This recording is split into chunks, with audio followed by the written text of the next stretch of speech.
రష్గా ఉంది. Food courting చేస్తూ వెళ్తున్నారు అందరూ.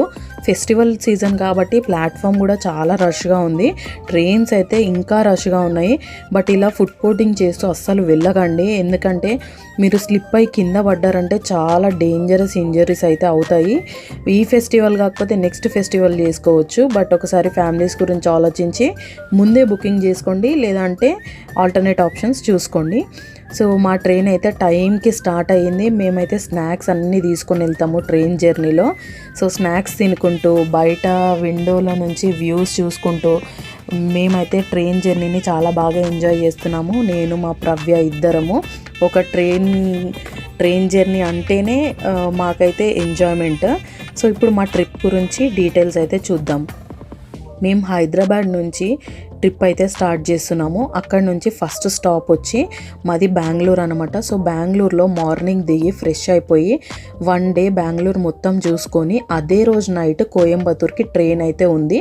సో ఆ ట్రైన్ ఎక్కేసి ఈషా ఫౌండేషన్లో 1 డే స్టే చేసి నెక్స్ట్ డే అక్కడ నుంచి వెకేట్ అయ్యి కున్నూరుకి అయితే వెళ్ళిపోతాము. సో కున్నూరు చూసుకొని అదే రోజు నైట్ మేము ఊటీకి వెళ్ళిపోతున్నాము. సో ఊటీలో 1 డే స్టే చేసి చూసి అక్కడ నుంచి వెకేట్ అయ్యి మైసూర్కి అయితే వెళ్ళిపోతాము. మైసూర్లో కొన్ని ప్లేసెస్ కవర్ చేసి ఈవినింగ్ అయితే ట్రైన్ ఉంది. సో ఎక్కేసి రిటర్న్ హైదరాబాద్ అయితే వచ్చేస్తాము. మీకు అప్కమింగ్ వీడియోలో నేను ఫుల్ డీటెయిల్స్ అన్నవి చెప్తాను. ఇదైతే completely budget trip friends. So మీరు ఫుల్ ట్రిప్ ప్లాన్ కూడా ఒకటి చేస్తాను, అండర్ బడ్జెట్ ఎంత అయింది ఏంటి అన్నది. సో మా ట్రైన్ అయితే జర్నీ చాలా స్మూత్గా స్టార్ట్ అయిపోయింది. అండ్ ఈ ట్రైన్లో మాకు ఇంకొక స్పెషల్ కూడా ఉందన్నమాట, నేను చెప్తాను ఏంటి అన్నది. సో ఇప్పుడైతే ట్రైన్ క్లీన్గా లేకపోతే ఏం చేయాలో చూద్దాం. సో మనమైతే అక్కడ స్టిక్కర్స్ అంటించి పెట్టారు ఆల్రెడీ. మనం వాళ్ళకి కాల్ చేసి మన సీట్ నెంబర్స్ చెప్తే ఒక 15-20 మినిట్స్లో వాళ్ళైతే వచ్చి ట్రైన్ అయితే క్లీన్ చేస్తారు.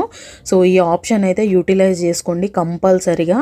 ఎందుకంటే మనం నైట్ అంతా ట్రావెల్ చేస్తాం కాబట్టి చిన్నపిల్లలు కూడా ఉంటారు. హైజీనిక్గా ఉంటేనే మంచిది. వాళ్ళు వచ్చి ఏం మనీ తీసుకోకుండా ట్రైన్ అయితే నీట్గా క్లీన్ చేసి వెళ్ళారు.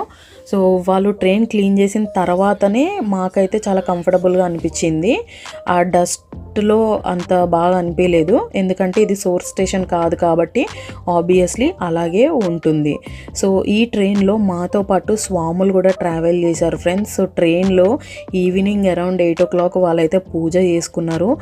చాలా పీస్ఫుల్గా అనిపించింది. అండ్ పూజకి వెళ్ళి మేము అటెండ్ కూడా అయ్యామన్నమాట. సో ఆ క్లిప్ యాడ్ చేస్తాను, చూడండి.